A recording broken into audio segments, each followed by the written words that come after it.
అండి, welcome back to our channel. Charitha Kamakshi, a family emotional drama. Charitha Kamakshi కథ ఒక సాధారణ మహిళ జీవితంలో జరిగే అసాధారణ సంఘటనల చుట్టూ తిరుగుతుంది. కుటుంబం, బాధ్యతలు, సమాజ ఒత్తిళ్లు, ఈ మూడు మధ్య ఒక మహిళ ఎలా పోరాడుతుందో దర్శకుడు భావోద్వేగాలతో చూపించారు.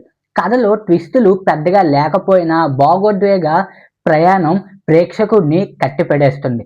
కామాక్షి పాత్రలో భావోద్వేగాలు, ఆమె ఎదుర్కొనే సంఘటనలు సహజంగా అనిపిస్తాయి. కుటుంబ బంధాలు, త్యాగం, ఆత్మగౌరవం వంటి అంశాలను సినిమాలో హైలైట్ చేశారు. ప్రధాన పాత్రలో పోషించిన నటి తన పాత్రలో పూర్తిగా లీనమై నటించింది.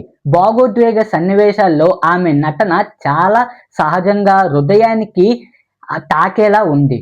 ఇతర పాత్రధారులు కూడా తమ నటనతో పాత్రలను న్యాయం చేశారు. ముఖ్యంగా కుటుంబ సన్నివేశాలు చాలా రియలిస్టిక్గా కనిపిస్తాయి. దర్శకుడు కథను చాలా సింపుల్గా, క్లియర్గా చెప్పడానికి ప్రయత్నించారు.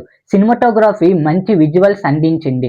గ్రామం మరియు కుటుంబ వాతావరణాన్ని సహజంగా చూపించారు. సంగీతం సినిమాకు ప్రధాన బలం. బ్యాక్గ్రౌండ్ స్కోర్ కొన్ని సన్నివేశాల్లో ఎమోషన్ను మరింత పెంచింది. పాటలు కథలో భాగంగా బాగా కలిసిపోయాయి.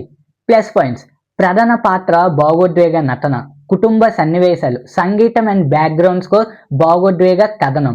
మైనస్: కొన్ని చోట్ల కథ నెమ్మదిగా సాగడం, క్లైమాక్స్ మరింత బలంగా ఉంటే చాలా బాగుండు. కొత్తదనం కొత్త వారికి తక్కువగా అనిపించవచ్చు.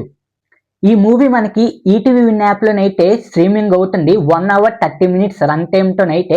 యాక్చువల్గా ఈ మూవీ మనకి 2022లోనైతే రిలీజ్ అవ్వాల్సిన మూవీ, కానీ కొన్ని కారణాల వల్ల అయితే 4 years తర్వాత అయితే రిలీజ్ అవుతుంది. చరిత కామాక్షి ఒక భావోద్వేగ ఫ్యామిలీ డ్రామా. కమర్షియల్ ఎలిమెంట్స్ కంటే కథ, భావోద్వేగాల మీద ఎక్కువగా ఫోకస్ పెట్టిన సినిమా ఇది. ఫ్యామిలీతో కూడా కలిసి చూసే సినిమాలు ఇష్టపడే వారికి ఇది నచ్చే అవకాశం ఉంది. నా ఒక్క రేటింగ్ 3/5. ఇలాంటి మంచి కంటెంట్ కోసం ఇప్పుడే మన ఛానల్ని సబ్స్క్రైబ్ చేసుకోండి.